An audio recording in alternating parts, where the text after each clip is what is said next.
কিন্তু মাটি সোনার চাইতে খাঁটি নগদ রক্ত দিয়ে কেনা। শত্রু বাহানাদার একটি কণাও তার কেড়ে নিতে কেউ পারবে না। এই যে লাইনটা, যে প্রতি ইঞ্চি মাটি আমরা একদম তাজা রক্ত দিয়ে কিনে নিয়েছি, এটা কেউ আমাদেরকে দান করেনি, করুণা করেনি। প্রতিটি ধূলিকণা রক্ষা করতে হবে, আমাদের প্রতি ইঞ্চি মাটিকে রক্ষা করতে হবে।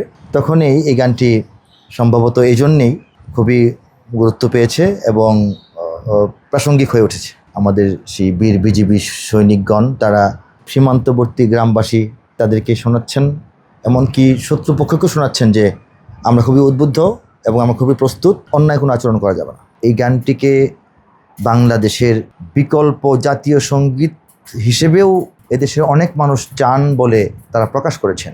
এটা নিয়ে অনেক আলোচনা হয়েছে, কিছু সমালোচনা থাকবে। এটা 2003 সালে লেখা এবং 2004 সালে প্রথম আমি গেয়ে তখন এর যে ফিতা ক্যাসেটে এটা দেশবাসীর কাছে পৌঁছে যায় এবং তখনই এটা বিপুল জনপ্রিয় হয়ে ওঠে। সীমান্তবর্তী এলাকাগুলোতে আমার অনেক ডাক পড়ে, সেখানে স্টেজ শো হয়।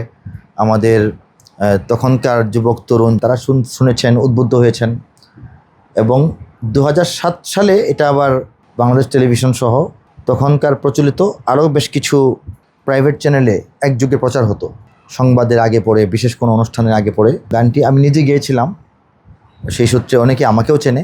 এটা দেশ রক্ষার একটা প্রতীকী বাণী এটার মধ্যে আছে। এখন আমাদের প্রতিবেশী রাষ্ট্র, কিন্তু রাষ্ট্র তো বিভিন্ন শক্তি চালায়। এখন যাদের হাতে আছে তারা হয়তো বা সৌহার্দ্যপূর্ণ সম্পর্ক আমাদের সঙ্গে রাখতে ব্যর্থ হচ্ছেন। প্রায় 1.5 কোটির মতো মানুষকে তারা বাংলাদেশে পোষণ করতে চান। কাজে আমাদের সীমানা আমাদের তত্ত্বাবধানে, আমাদের নিয়ন্ত্রণে থাকবে। আমাদের সীমানা ক্রস করে পাশের কেউ যা ইচ্ছে তা করবে, সেটা তো মেনে নেওয়া যাবে না।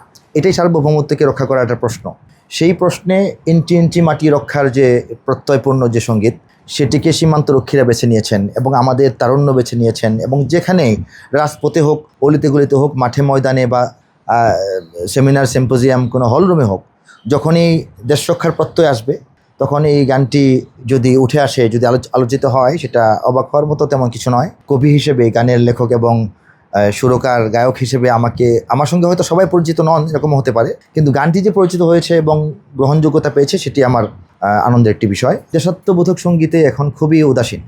গান এবং সঙ্গীতের প্রয়োজন যখনই দাঁড়ায় তখনই আমরা একটা বিষয় খুব দুঃখের সঙ্গে লক্ষ্য করি, যে সেই স্বাধীন বাংলা বেতার কেন্দ্রের আমাদের সেই ঐতিহ্যপূর্ণ পুরনো গানগুলোর বাইরে দেশকে জাগানোর মতো, দেশাত্মবোধকে জনগণের অন্তরে জাগানোর মতো, তারুণ্যকে উদ্দীপ্ত করার মতো কোনো নতুন নতুন সঙ্গীত কিন্তু খুব বেশি আসেনি গত 2 দশকে। সেখানে আমার লেখা এই গানটি জাতি এটাকে প্রয়োজন মনে করছে। যেমন ইঞ্চি ইঞ্চি মাটি ছাড়াও যদি আমার দেশের সীমানা বন্ধু মুছে দিতে কেউ চায়, যদি আমার মাটির ধন সম্পদ লুটে নিতে কেউ চায়, যদি আমার সাগরে আমার পাহাড়ে ফেরায় লোভের চোখ, আমি প্রতিবাদে জ্বলে উঠবই, তবে যা হবার তাই হোক।